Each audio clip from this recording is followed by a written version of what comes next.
2부 강사님 모시겠는데요. 정말 특별한 또 직업을 갖고 계시는 분인데 저하고 개인적인 인연이 있는데 이거 이따 또 토크 때도 말씀드릴 텐데 대한민국의 현재 그 가장 좀 이렇게 높은 데 계시다고 하는 지위적으로 사회적인 지위적으로 뭐 대통령뿐만 아니라 뭐 대기업 회장님들 뭐 하여튼 총리 이런 분들의 장례를 책임지는 대단하지 않습니까? 네. 그러니까 그런 정말 위에 아주 뭐 돈도 많으신 분들, 하여튼 되게 명예로운 분들을 이제 그런 국장, 우리가 TV 브라운관에서 보면 작년에 그 세월호 그런 큰 그런 분향소 같은 것도 그렇고 그런 일을 이제 전문으로 하시는 회사의 대표로 계십니다. 네, 중앙의전기획이라는 회사의 주식회사의 대표로 계시는 분이고, 이제 강의는 이제 하신 지는 얼마 안 됐지만 제가 이분의 강의를 잠깐 들었었는데, 정말 이분의 강의도 정말 너무나 배울 게 많다 해서 제가 꼭 좀 출연 좀 해주십사 하고 부탁을 드렸습니다. 우리 이정훈 강사님 큰 박수로 모시겠습니다. 안녕하십니까? 네. 자, 정식으로 인사 좀 드리겠습니다. 예, 저는 낭만 경영 실천가라는 아이 브랜드로 강의를 시작하고 있는 이정훈이라고 합니다. 반갑습니다.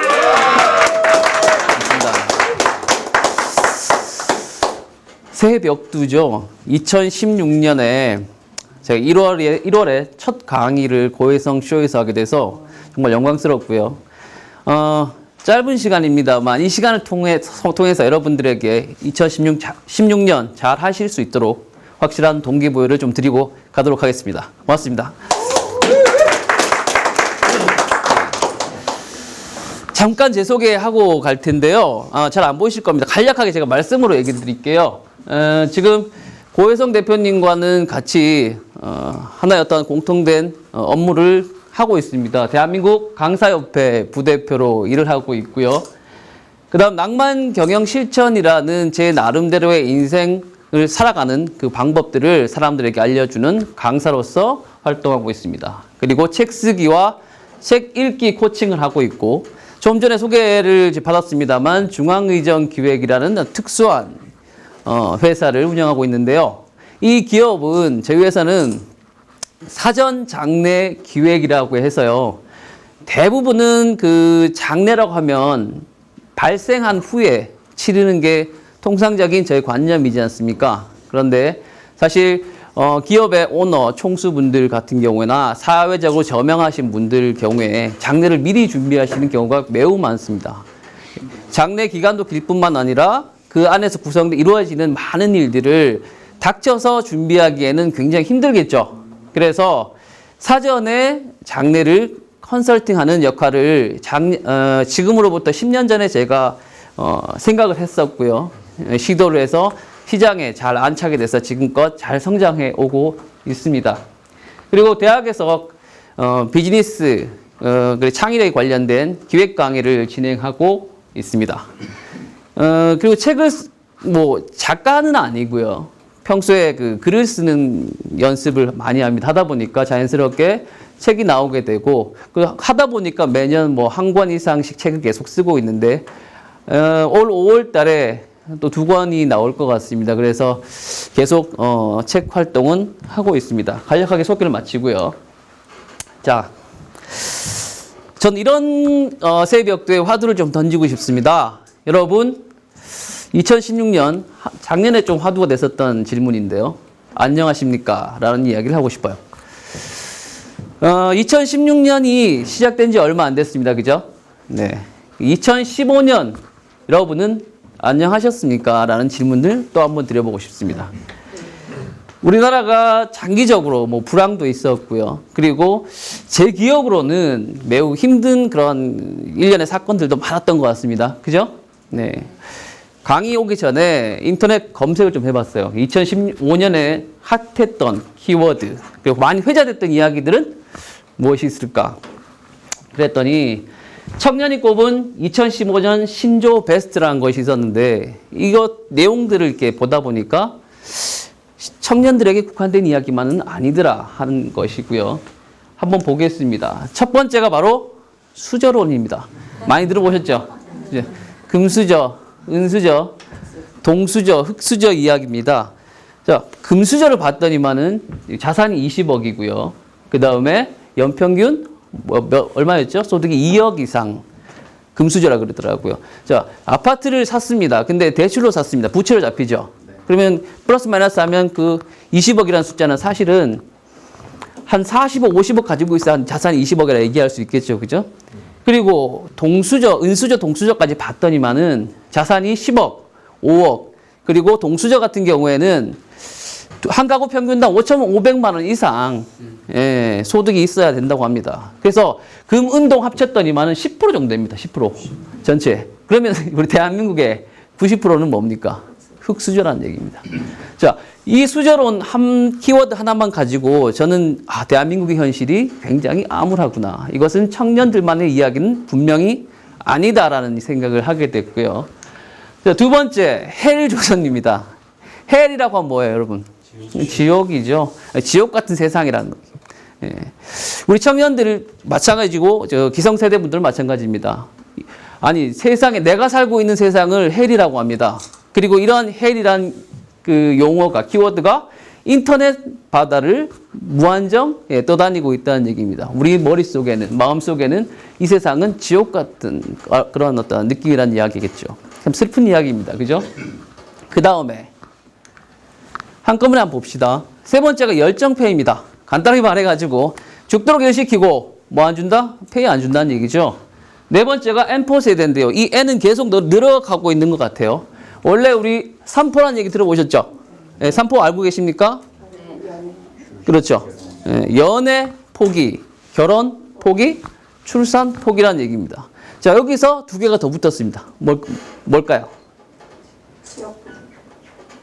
집을 포기한 것과요. 마지막으로 제가 참 안타깝고 아쉽게 생각하는 부분은 제일 심각한 것 같아요. 인간관계를 포기한다. 네. 우리 기성세대뿐만 아니라 청소년 모두를 아울러서 이것은 대단한 사회적인 문제라고 생각이 되는데요. 집을 포기할 수 있습니다. 그런데 결국 마지막에 관계를 포기한다.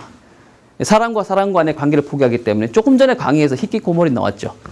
예, 그러한 어떠한 은둔형 외톨이들이 계속 들어가는 이런 사회에 우리가 살고 있다. 자,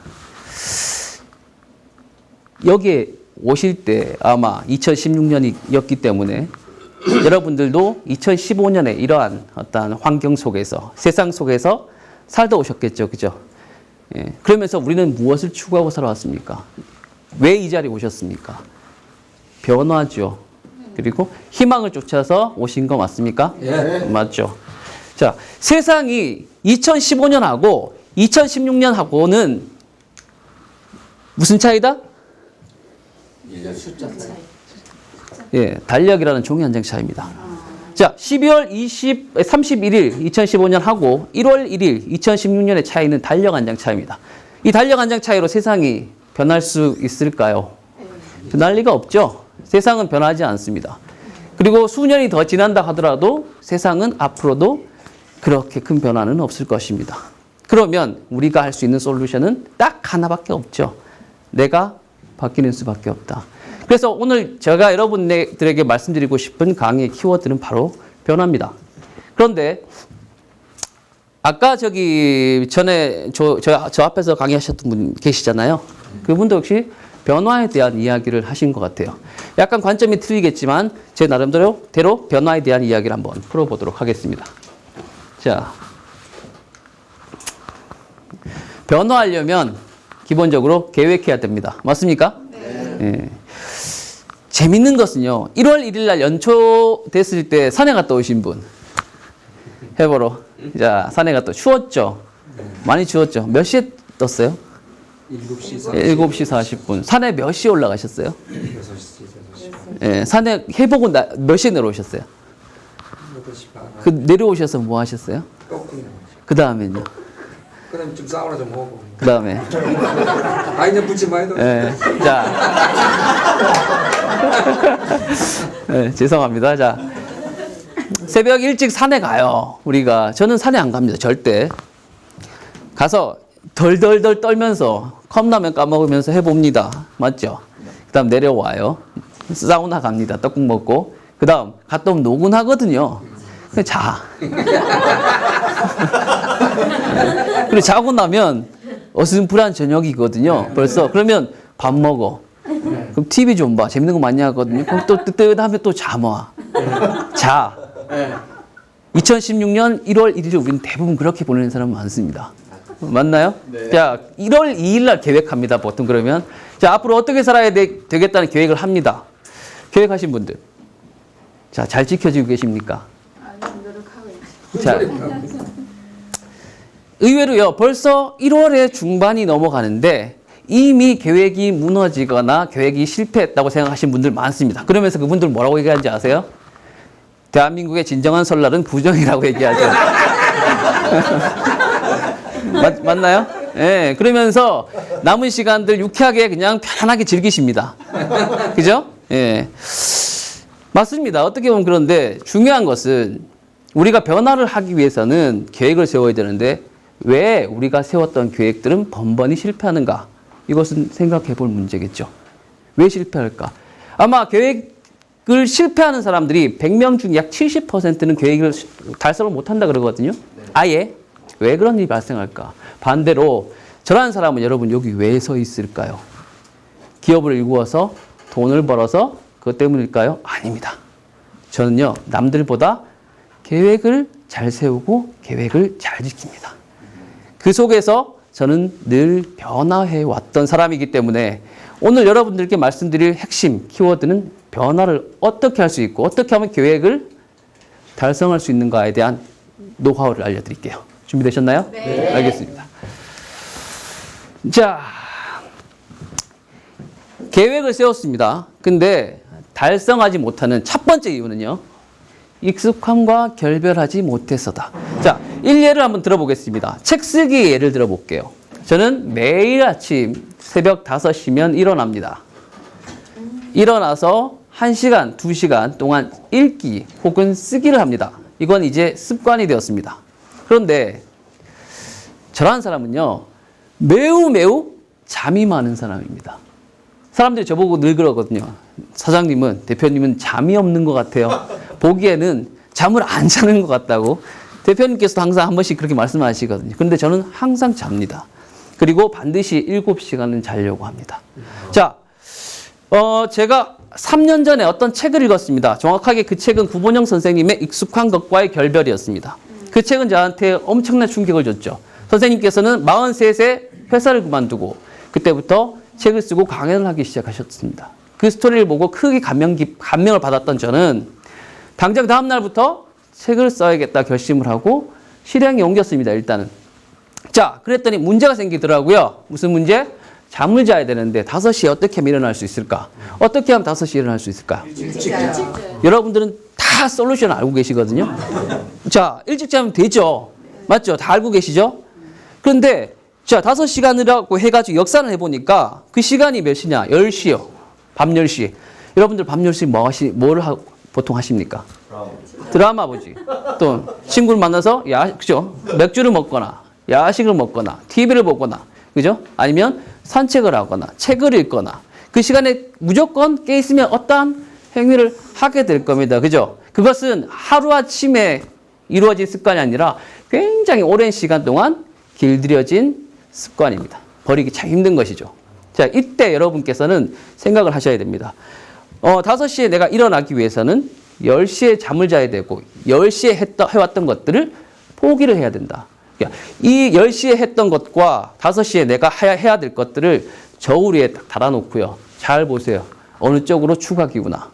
정말 여러분들께서 인생에서 중요한 일을 해야겠다. 내 발전을 위해서 무언가를 해야 되겠다고 결심하셨을 때는 이쪽 추가 기울어야 되는데 자꾸만 이쪽 추가 기울어 간다는 것은 올바른 목표 설정이 안 됐다는 겁니다. 일단 그렇기 때문에 자꾸 실패하는 거예요. 일단 어렵지만 어떻게든 잠을 잡아야 되겠다 결심을 하고 그 순간부터 야식을 끊고 TV를 끊고 인터넷을 끊고 핸드폰을 내려놓고 전원을 껐을 때 여러분들 5시에 일어나는 것은 기정사실이다. 그죠? 단순하지만 이것은 매우 중요한 인사이트를 가지고 있다고 생각합니다. 저는 그게 되는 사람입니다. 그렇기 때문에 5시에 일어납니다. 사람들은 저한테 제일 중요한 게 뭔지 아세요, 여러분? 와, 대표님 대단하세요. 왜요? 어떻게 5시에 일어나세요? 대표님 대단하십니다. 어떻게 5시에 그것도 매일 일어나세요? 그러면 저는 대답하죠. 저는 매일매일 10시에 자거든요. 그건 맞는 이야기잖아요. 여러분 중요한 건 뭐냐면 스트레스 많으시죠? 그죠? 스트레스 많죠? 직장에서, 가정에서. 그런데 어떤 일을 시작하고자 하고 내가 꿈을 꾸고 도전을 하는데 그 자체가 스트레스가 되면 좋을까요? 안 좋을까요? 좋아요. 안 좋은 거예요. 안 좋죠. 왜? 즐겁게 해야 되는 거죠. 그조차도 스트레스가 되게 되면 자꾸 일에 힘이 들어가잖아요. 뭐든지 힘이 들어가는 것들은 오래 가지 못합니다. 지칩니다. 그렇기 때문에 편안한 상태에서 몸과 마음을 편안하게 물이 흐르듯이 그냥 저절로 되게끔 해주는 것이 포인트라는 겁니다. 그게 바로 자연스러움이라는 것이죠. 두 번째 바로 이유가 자연스럽지 못하기 때문입니다. 예. 자, 바로 며칠 전에 있었던 이야기인데요. 저한테는 학생들이 한 번 찾아옵니다. 20대 대학생들이. 대표님, 밥 사주세요. 그리고 왔어요. 밥을 먹는데. 이런 이야기를 합니다. 자기가 아는 선배가 IT 업계 선배인데, 자기 개발 서적을 내고 자기 개발 쪽에서 매우 유명한 대표님이시면서 강사분이 계세요. 그분 책을 봤더니 2시간 자고 2시간 먼저 일어나고 2시간 늦게 퇴근하고 남들보다 2배를 일을 하라고 써놨대요, 책에. 그래서 정말 그렇게 살았답니다. 그분이 회사에 남들보다 2시간 일찍 출근하고 퇴근하고 2배를 일했는데 한 달 만에 쓰러졌답니다. 네, 쓰러진 거예요. 자, 제가 그 말 들으면서 당연하다. 왜? 우리의 몸, 육체라는 것은 사람들은요, 자기계발서는 여러분, 맹신하시면 안 돼요. 거기는요, 뒷이야기가 없어요. 2시간 일찍 출근하고 2시간 일찍 늦게 퇴근하고 2배를 일을 하라 그래 놓고 하라까지만 돼 있단 말이에요. 근데 저는 그 뒷이야기를 알아요. 그분들하고 이야기를 해요. 형님, 지금도 그렇게 하세요? 미쳤냐, 새끼야? 그러더니. 진짜로. 야, 또랐냐? 지금까지, 그걸 1년만 하면, 2년만 했으면 됐지. 그걸 지속하면 난 죽는다는 얘기예요. 못한다는 얘기입니다. 그게 뭐냐면, 열심히 하는 거 좋다 이거죠. 열심히 하는 거 좋은데, 우리가 스스로가 자연스럽지 못하면, 세상을 어떻게, 우리 여러분 스트레스 받는 이유가요. 세상은 자꾸 많은 것을 요구를 해요. 많은 것을 하라 그래요. 근데 정신은 어떻게든 하면은 따라가겠어. 근데 몸이 안 따라가는 거예요. 몸이 안 따라가면 정신을 잡는 거예요. 그 쓰러지는 겁니다. 결국은 못하는 거죠. 목표 달성을 이룰 수 없는 이유는 자연스럽지 못했기 때문입니다. 자, 세 번째. 계획을 이상한다. 여러분 요즘에 그 휴대폰 선전 보면 이상하자라는 광고 나오죠? 자, 여러분이 보통 보면 계획을 이상하기 때문에 계획을 실패하는 겁니다. 이상해지는 거예요. 계획이란 건 뭡니까? 현실입니까? 초현실입니까? 현실이라는 얘기죠. 근데 다 계획표 세울 때요, 이상을 세워요, 이상을. 예, 책 읽기에 대해서 얘기를 하게 되면요. 저는, 다독이란 것이 독이라고 생각합니다. 저는 관점이 좀 틀린데요. 다독이 독이라고 생각하는 사람이라서 거기에 대한 책을 지금 쓰고 있습니다. 어떤 친구가 그러더라고요, 저한테. 제 목표는요, 1년에 100권 읽는 겁니다. 근데 사람들이, 우와, 대단하다 그러잖아요. 그럼 저는 속으로 그렇게 생각했죠. 또라이라고 생각했습니다. 왜냐? 자, 한번 보세요. 책을 많이 읽는 분들 계시잖아요. 대표님도 많이 읽으시는데, 많이 읽는다고 해서 잘못이라는 얘기가 아닙니다. 오해하고 들으시면 안 돼요. 비판하는 것이 아닙니다. 책을 많이 읽을 수 있는 환경에 있는 사람들이 있어요. 그걸 자세히 보면 그분들의 직업은 책과 관련이 있습니다. 그분들은 책을 8시간 읽고 10시간 읽는 것이 그분들의 직업과 생계와 무관하지 않습니다. 관계가 깊습니다. 그러니까 그분들은 직장 생활하는 사람들이 8시간, 10시간 일을 하잖아요. 일을 하듯이 책을 읽을 수 있는 것이고 몰입할 수 있는 것이고 투자를 할 수가 있는 것이죠. 자, 반면에 우리 한번 생각해 볼까요? 6시에 일어나요. 출근하려고 하면. 그리고 8시에 퇴근해서 집에 오면 10시예요. 왔는데 그걸로 끝나느냐? 아니란 말이에요. 육아도 해야 되죠. 집안 정리도 해야 되죠. 자, 이런 것들을 해가면서 책을 읽어야 하는 사람에게는 주어진 극히 한정된 시간 내에서 어떻게 읽어야 될 것인가가 솔루션입니다. 그런데 보통 많이 읽어라. 책에 관련된 얘기를 하자고 하면 2가지 키워드가 있더라고요. 첫 번째가 다독, 많이 읽어라. 두 번째, 열독, 치열하게 읽어라. 치열하게 읽겠어요.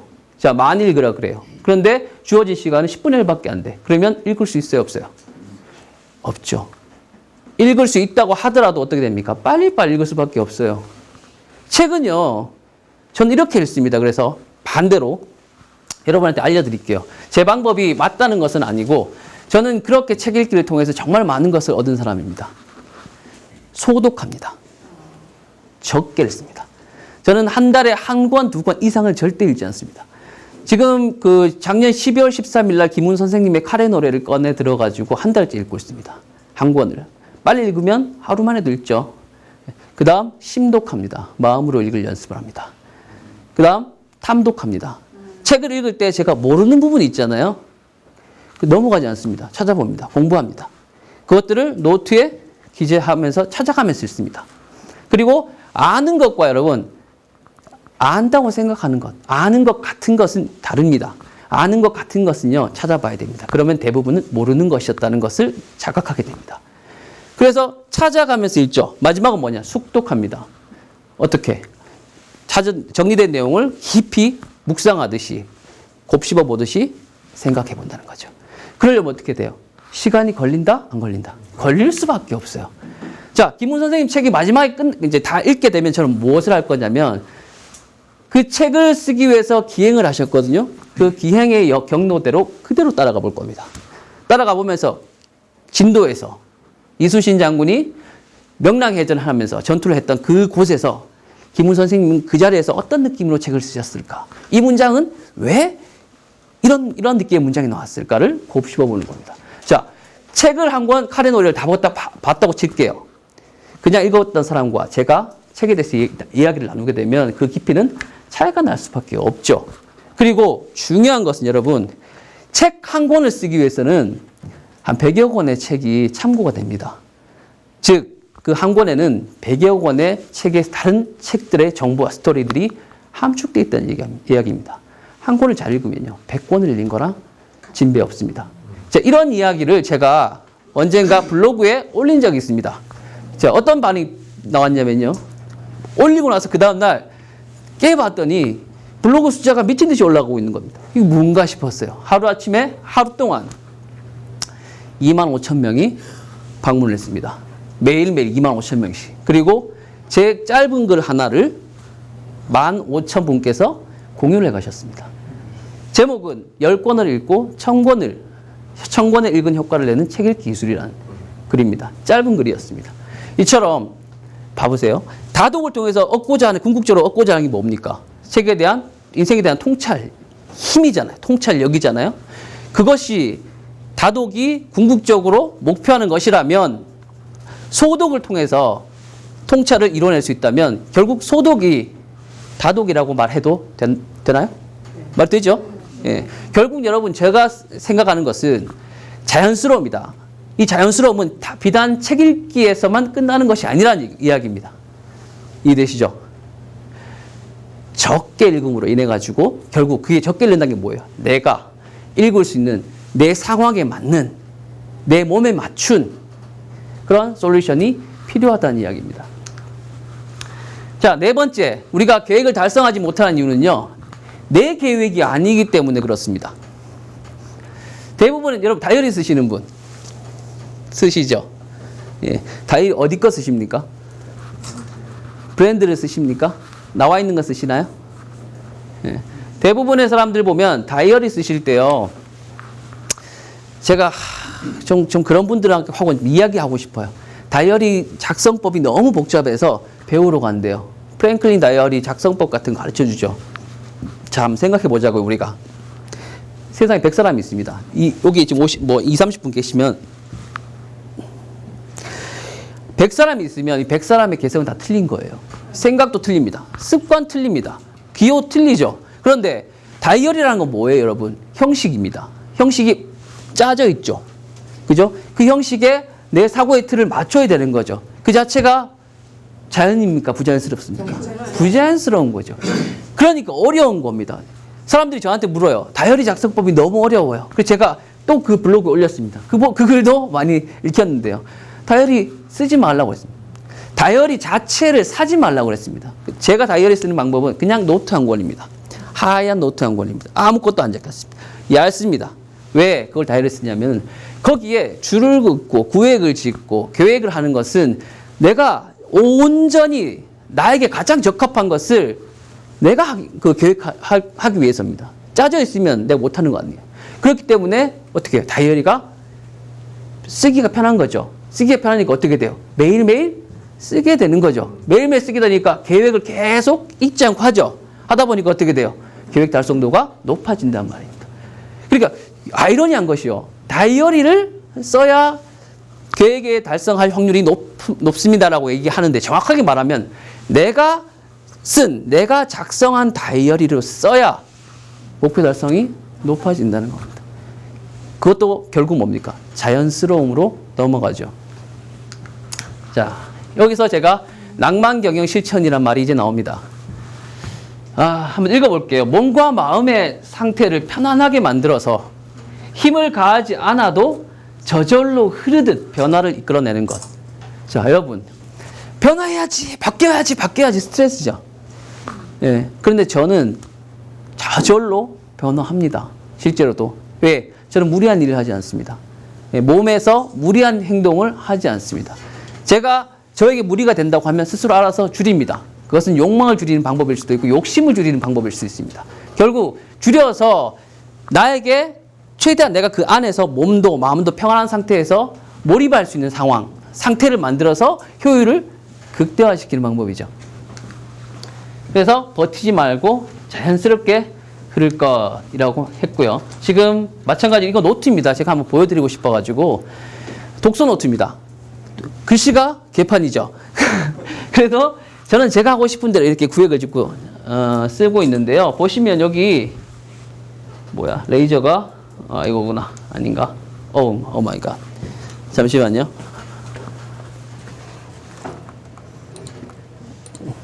네. 이거 보시게 되면 여기 보면 지금 선생님 책 기문 카레노를 읽고 있거든요. 자, 명랑이라고 하면 모르잖아요. 우리가 울돌목이라든지 진도라든지 안 가봤으니까 그 해전이 일자진을 치고 있고 모르거든요. 읽고 있다가 모르는 부분이 있으면 찾아봅니다. 그 이미지가 있으면 붙여놓기도 하고요. 이 자체가 하나가 뭐예요? 재미라는 거예요. 엄청난 재미입니다. 탐구해 가는 재미, 공부해 가는 재미가 자연스럽게 있는 것이고요. 그러면서 글을 쭉 필사하듯이 중간중간에 제가 쓰고 싶은 글을 쓰고 거기에 대해서 느꼈던 바를 옆에 적습니다. 이것은 저만의 방식인데요. 여러분들도 각자가 맞는 방식으로 취사해서 적용하면 되겠죠. 자, 저는 제가 책을 쓴다고 말씀드렸죠. 정확하게 말하면 책을 쓰는 게 아니죠. 글을 쓰는 거죠. 그죠? 글을 쓰다 보니까 책이 나오게 된 겁니다. 근데 사람들이 저한테 물어요. 야, 어떻게 글을 써보지 않았다고 하시는 분이 어느 날 갑자기 글을 써서 책을 내게 되면서 매년 한 권 이상씩 그렇게 출판을 하세요? 정말 신기합니다. 그 노하우를 가르쳐 주세요. 그래서 제가 딱 했죠. 잘 읽으세요. 잘 읽으세요. 잘 읽으면 잘 쓰게 됩니다. 하니까 잘 이해를 못해요. 쉽게 설명드릴게요. 이게 정말 논리적인 이야기입니다. 정말 그렇게 읽으시면 저는 된다고 확신합니다. 왜냐? 자, 잘 읽는다는 거는 기본은 뭐냐면 깊이 읽는다는 얘기죠. 몰입해서 읽는다는 얘기죠. 몰입해서 읽으려고 하면 자, 쉽게 얘기해가지고 하루에 10권 읽는 거랑 하루에 책 한 권에 한 장을 읽는 거랑 어떤 쪽이 더 몰입해서 깊게 읽을 수 있습니까? 그렇죠. 한 권을 한 장. 그러면 일단 몰입해서 읽으려고 하면 적게 읽어야 된다. 적게 읽고 지금처럼 제가 책 읽는 방법에 대해서 과정에 대해서 말씀드렸어요. 소독한다. 심독한다. 탐독한다. 숙독한다. 읽고 마음으로 읽고 그 다음에 찾아서 읽고 그 다음 숙독이 뭐예요? 이 안에 뭐예요? 화학적 반응을 일으키는 숙성시킨다. 지혜를 숙성시킨다는 거예요. 그리고 마지막 기행 같은 경우에는 여정이 있는 책 스토리는 직접 다녀본다. 자, 이렇게 읽어보면 책 한 권을 우리가 어떻게 진짜 읽어가지고 그 지혜를 DNA 몸속으로 다 흡수하겠죠. 맞습니까? 그렇게 읽게 되면 어떤 현상이 발생하냐면요. 자, 어느 순간부터요, 말빨이 좋아지기 시작합니다. 진짜로. 내 몸에, 내 내면에 내재된 그 어휘량이라든지 그런 고급 단어들이 자꾸 쌓이다 보면 밖으로 튀어나오게 돼 있어요.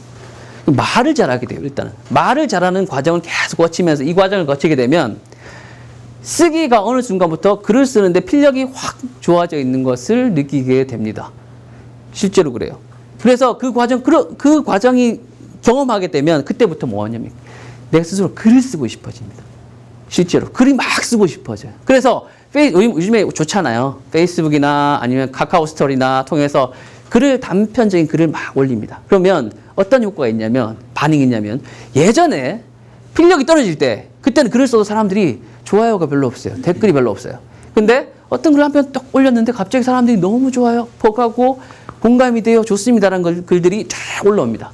그런 걸 보면서, 내 글이 좋아지고 있구나 하는 걸 객관적으로 판단할 수가 있겠죠. 그죠? 그래서 그런 어떠한 과정을 거치다 보니까 글이 계속 써지게 되고 쓰다 보니까 쓰고 싶어지는 거예요. 그래서 정말입니다. 책이 그렇게 해서 나온 거예요.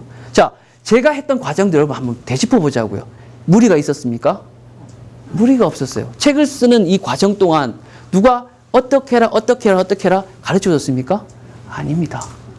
무리가 없이 자연스럽게 내 몸을 던졌을 때 이것이 강물을 타고요. 부유하는 꽃잎처럼 둥 떠다녀서 저를 여기로 데려다 준 겁니다. 그 핵심이 바로 자연스러움이라는 거죠. 자연스러운 거는 여러분 어때요? 아름답죠. 아름다운 것은 우리가 뭐예요? 낭만적이다 그러죠. 그죠? 그래서 낭만입니다. 낭만이고 그 자연스러운 어떤 일련의 우리 과정, 행동, 이거는 뭡니까? 나의 변화를 이끌어내는 것이죠. 변화는 뭐죠? 경영하는 것이다. 그래서 낭만적인 경영에 대해서 낭만 경영이고, 경영이 됐다는 것 자체가 실천했다는 말이죠. 그래서 낭만 경영 실천가라는 제가 이야기를 하게 됐습니다. 자, 이렇게 됐고요. 그 다음에 낭만 경영 실천에 대한 또 한 가지 다른 관점에서 이야기를 한번 풀어볼게요. 가질 것이 아니라 가진 것을 활용하자라는 이야기입니다. 자, 이것은 굉장히 중요한 키워드인 것 같습니다. 얼마 전에 친구를 한 명 만났어요. 대기업에 다닙니다. 자, 제가 올해로 40살이 됐습니다.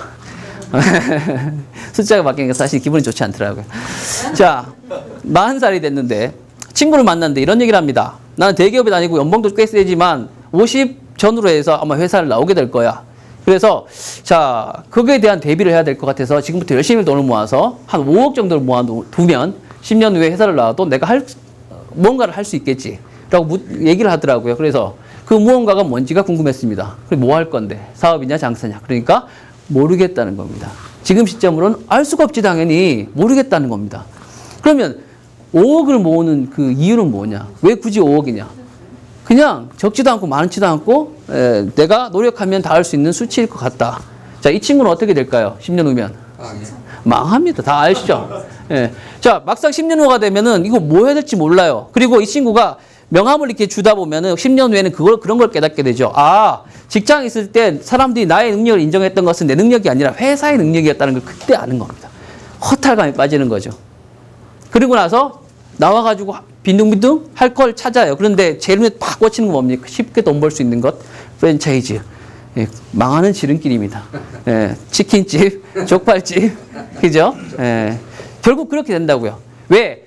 우리는 지금도 그렇습니다. 여러분 한번 생각해 보세요. 내가 가진 것에 집중하는지 가질 것에 집중하는지. 대부분의 사람들은요.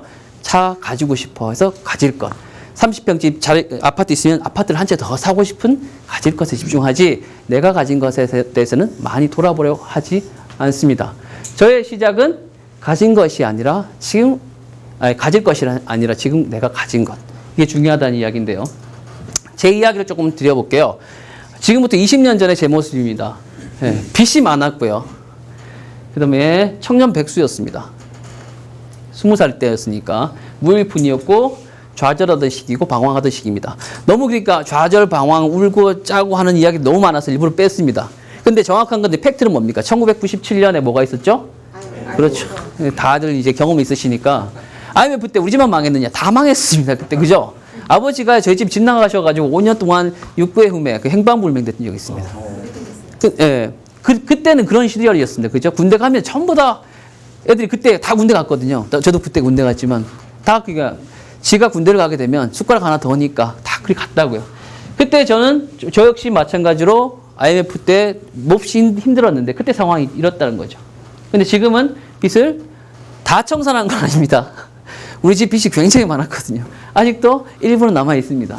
그렇지만 백수에서 지금 회사 대표로서 열심히 일을 하고 있고 한 푼 없이 살았지만 지금 내가 원하는 방향으로 살고 싶은 대로 삽니다.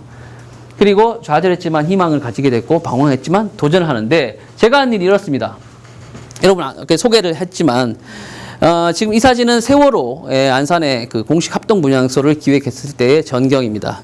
저희는 이렇게 국가의 행사뿐만 아니라 일반 그 단체의 어떤 그 대표성을 가지신 분들의 장례를 기획하는 일을 하고 있는데요. 자, 이것은 당국대학교 이사장님의 장례를 그때 했던 장례식장입니다. 이렇게 대규모로 연출하고 기획하는 일을 하고 있고요. 실제로 이게 시장에 있습니다. 잘 몰라서 그렇지. 그리고 VIP 장례 기획이라는 부분야는 제가 10년 전에 만들었던 것이고요. 아직도 전문 업체는 저희가 아직까지는 유일합니다. 예. 그리고 10년 전에 이 그 회사를 만들 때 제가 생각했던 게 뭐냐면 기초 자료가 없으니까 일본에 가서 제가 자료를 다 가지고 왔었거든요. 예. 그래서 언젠가는 대한민국에서 우리 실정에 맞는 전문서를 내가 꼭 내겠다. 라고 해서 이번에 나오게 됐습니다.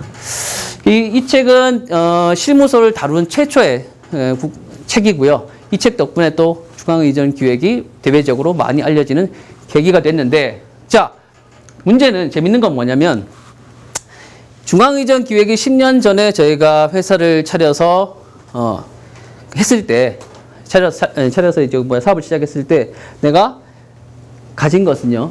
아까 보셨지만 무일푼에 오히려 마이너스 채무에. 자, 여러분 마이너스라고 하면 가진 것이 아닌 거라고 생각하잖아요.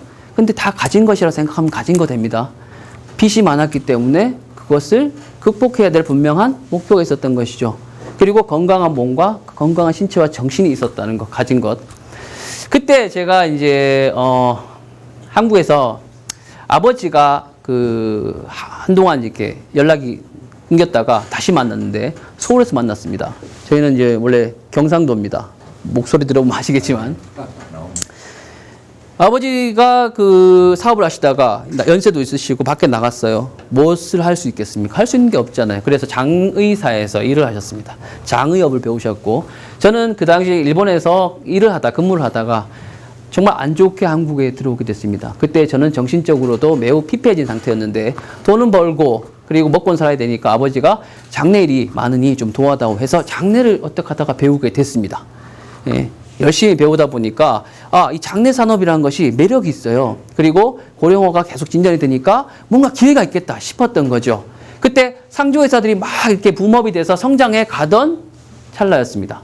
근데 저는 가진 것이 금전적인 부분이 워낙에 없었기 때문에 그렇게 어떤 상조회사 설립하고 할 수 있는 부분이 아니었단 말이죠. 그러면 내가 할 수 있는 것은 1인 기업의 기획력으로 할 수 있는 것들을 해야만 했습니다. 그래서 고민을 하고 있던 찰나에 어느 날 신문을 이렇게 보는데 부고란에 이만하게 통으로 뭐가 났어요. 그래 봤죠. 봤더니 모기업의 회장님의 장례식을 한다는 큰 보고가 났습니다. 어라? 보니까 3일도 아니고 5일이고 뭐가 많아요. 전화를 했습니다. 부고를 봤는데 혹시 이런 일을 대행해 주는 곳이 있나요? 하니까 담당자가 하는 말이 없어서 자기 혼났다는 겁니다. 너무 힘들었다는 겁니다. 그래서 아하 이거구나. 그래서 바로 일본으로 갑니다. 제가 그날로 비행기를 타고 일본 가서 일본에 제일 큰 서점을 갔죠. 가서 보니까 관련 서적이 있더라는 겁니다. 일본에는. 그래서 그걸 다 사들고 와가지고 한 달 동안 그 책을 다 독파를 하고 매뉴얼을 하나 만들었습니다.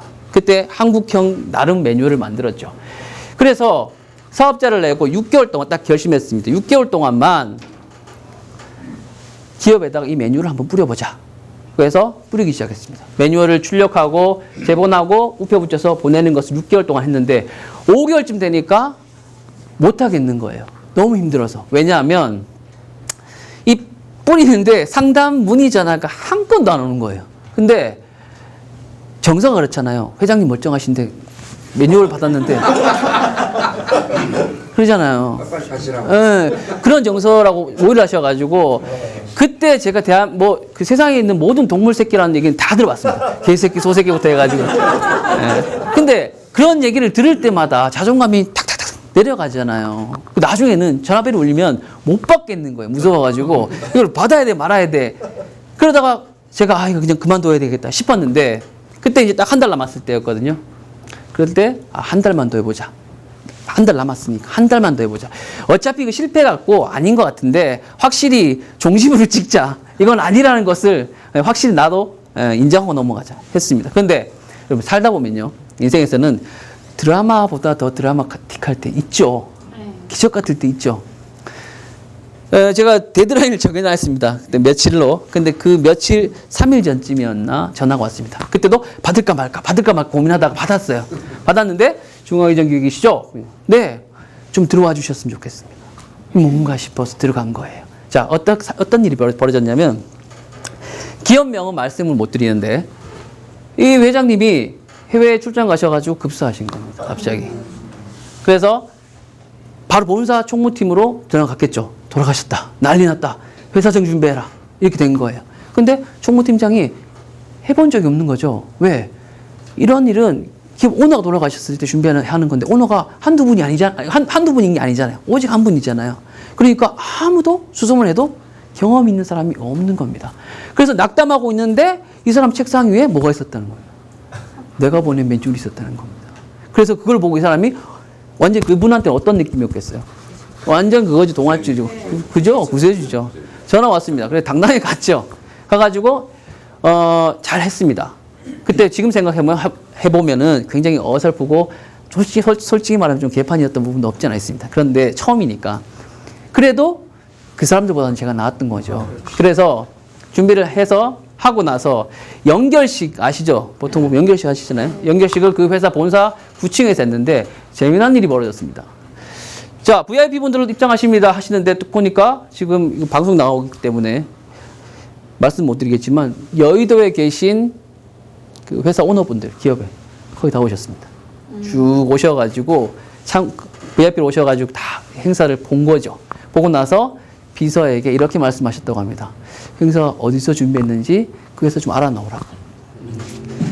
네, 그래서 연결식 그 한 번으로 인해 가지고 저희 회사의 이름이 갑자기 브랜드가 쫙 퍼져나가게 됐죠. 그게 중앙의전 기획의 사실 실제적인 비즈니스의 시작이었고 그 시작을 통해 가지고 제가 10년 동안 일을 하게 된 거죠.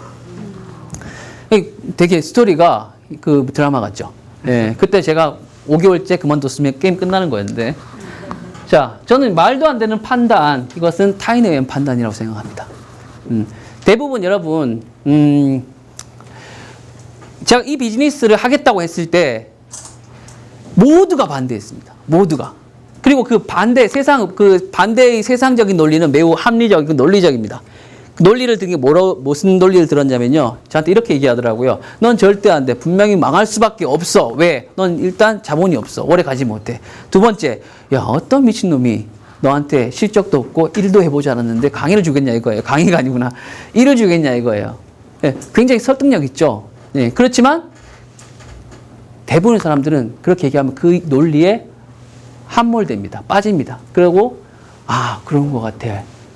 하고 그만두죠. 그런데 여러분 잘 생각해 보십시오. 그 사람들은 경험해 봤습니까? 예, 그런 이야기들 정확하게 말하면 우리는 뭐라고 해요? 가설이라고 하지 않습니까? 예, 그네들도 모르는 거예요. 그럼 나의 논리도 있는 거죠. 내 논리는 이런 행사가 터지는 거 받고 문의했더니 실제로 담당자들이 체감하기에는 굉장히 어려움을 겪더라. 그런데 시장에서는 이런 회사가 없다. 그러면 지금 가지고 있는 창의적인 기획력을 가지고 잘 준비된 매뉴얼만 있으면 사업이 가능하다고 하면 해볼 수도 있지 않냐 이거죠. 남의 판단이 아니라 결국 나의 판단이 중요하다는 겁니다. 자, 이야기를 이제 조금 정리해 나가야 될 시간인데요. 여러분, 여기 지금 뭐가 보이십니까? 명함. 네? 명함. 자, 전 여기서 바람이 보입니다. 자, 제가 만드는 거 좋아해가지고요. 공방에 다닌 적이 있습니다. 선생님께서 저한테 이렇게 물으시더라고요. 정훈 씨, 이 많은 아름드리 나무가 높이가 한 40m, 50m 되는 나무가 있는데 밑에서 수분과 약물을 쫙 빨아들여가지고 나무 끝까지 보내야 되는데 그 무슨 힘으로 움직이는지 아세요? 모르겠어요. 바람입니다. 바람이 흔들어 주지 않으면 못 올라간대요. 자, 그러면 이 나무의 생장에 필요한 절대적인 조건은 바람이죠. 바람이 꼴 목숨인 겁니다. 그리고 우리 인생에도 이런 바람과 같은 것이 있지 않을까. 정작 보이진 않지만 정말 중요한 것.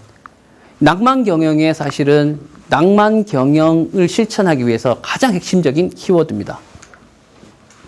바로 죽음입니다.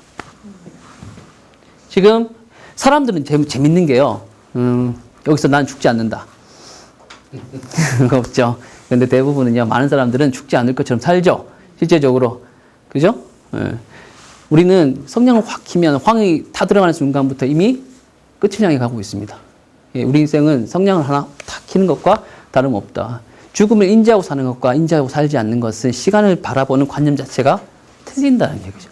저는 지금 요즘에서 많이 느끼는 거지만 정말 아버지에게 감사하는 것은 뭐냐. 죽음이라는 죽음과 관련된 직업을 갖게 해준 겁니다. 이를 통해서 낭만 경영 실천이라는 것을 발견하게 됐고 그것들을 그대로 실천했더니 많은 내 인생에 변화를 갖게 됐죠. 책을 썼고 많은 책을 읽게 됐고 그리고 사람과 나누게 됐고 여러 가지 비즈니스를 창의적으로 할 수 있는 그런 계기를 만들어 준 것이죠. 자, 여러분께 종이를 나눠드렸습니다. 자, 종이 다 가지고 계시죠? 예. 자, 지금부터요, 잠깐 짧게 한번 해보고 넘어가도록 할게요. 종이를 다 가지고 계신가요? 준비되셨습니까?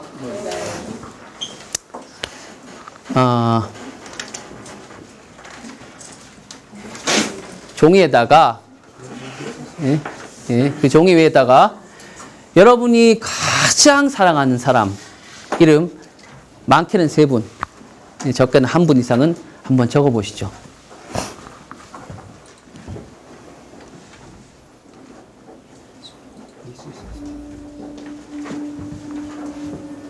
더 쓰면 안 되는데.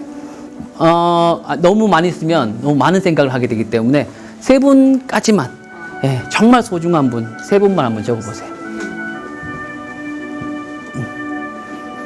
다 적으셨습니까? 자, 다 적으셨으면 한번 눈을 한번 감아 주실래요? 네. 자, 여러분은 방금 여러분 인생에서 가장 사랑하는 사람의 이름을 적었습니다. 그 사람과 나누었던 수많은 이야기들을 함께 걸었던 길을 떠올려 보시기 바랍니다. 울 때도 있었고, 예, 웃을 때도 있었고, 다투고 싸울 때도 있었죠. 그런 과정 속에서도 내가 그 사람을 놓지 못하고 끝까지 지키고자 했던 아름다운 나의 사람입니다. 우리는 왜 살아가야 된다고 생각을 할까요? 우리는 왜 사랑에 집착하고 사람에 집착할까요? 그것은 어쩌면 내가 사랑하는 사람, 그리고 그 사람을 언젠가는 떠나보내야 한다는 그러한 생의 마지막을 의식적으로든 무의식적으로든 알고 있기 때문에 그럴지도 모르겠습니다. 지금 여러분께서 쓰신 이름 한자 한자를 떠올려 보십시오. 얼마나 소중한 사람인지, 얼마나 나에게 가슴 뜨거운 사람인지를 다시 한번 떠올려 보시기 바랍니다. 그리고 다 적으셨으면 지금 눈을 뜨시고 종이를 접어주시기 바랍니다. 종이를 많이 접어주세요. 던질 수 있게. 멀리 던질 수 있게끔 접어주세요. 한 번 더, 한 번 더, 한 번 더 접어주세요. 한 번 더 접어주세요. 멀리 날아가게끔. 다 접으셨나요? 그 생각을 못했지. 다 접으셨나요? 네. 자, 다 접으셨으면요. 다 접으셨으면 여러분, 우리 인생은 언젠가는 끝나잖아요. 예, 내가 이렇게 생각해 보시죠. 내가 이제 점점 저 문턱 뒤로 사라져 가고 있다. 그와 작별을 해야 한다. 자, 그 작별의 의미로 제가 앞쪽으로 힘차게 그 이름을 던져주시기 바랄게요. 던져주세요. 네, 잘 하셨습니다. 네, 잘 하셨습니다. 자, 어떠셨습니까? 사랑하는 사람을 생각하고 우리가 여러분 연초부터 죽음 이야기하면 기분 나쁘잖아요. 그런데 저는 그 죽음이라는 이야기가 전혀 기분이 나쁘지 않습니다. 죽음이 저를 살렸고 저를 키웠습니다. 죽음을 늘 생각했기 때문에 가족에 대한 소중함, 일에 대한 절실함, 그리고 내가 왜 돈을 벌고 살아야 하는지를 늘 자각하게 만들어줍니다. 시간이라는 것을 저는 이렇게 정의를 하고 묘사를 많이 하거든요. 시간은 세면대 위에 비누다. 쓰면 쓸수록 닳아서 없어지는 것이 시간이다. 우리에게 무제한 공급되는 것이 시간이 아니라는 사실을 죽음을 통해서 깨달을 때 여러분들은 진정 아름다운 자기 개발을 하실 수 있는 것이고요. 시간을 자각하지 못하고 인정하지 못하고 의식하지 못하는데 무슨 자기 개발이 되겠습니까? 자기 개발의 시작은 내 생이 유한하고 끝이 있다는 뜻이겠죠. 삶은 나와 상관없이 시작되었지만은 나로 인해 반드시 끝나게 되어 있습니다. 죽기 때문에 저마다의 이유가 필요한 겁니다. 소중한 것을 더욱 소중히 여기는 것은 우리가 언젠가는 헤어지기 때문이죠. 자, 여러분, 오늘 하루 제가 낭만에 대해서 많이 이야기를 했습니다. 낭만은 가장 핵심이 뭡니까? 자연스러운 거다.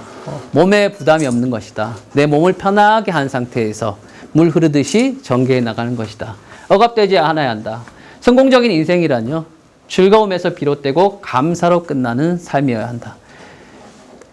2016년에 여러분 뭔가를 하시는 건 좋은데요. 뭔가 하기 위해서 스트레스는 받지 마세요. 그것은 제대로 하지 못하고 있다는 이야기도 될 수 있다고 생각을 합니다.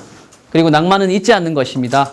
소중한 것을 지켜내고요. 사랑하는 마음의 소리를 내어 이야기하는 것입니다. 마지막을 향해 가는 여정을 아름다운 시선으로 인정하고 마음을 다해 사랑하는 것입니다.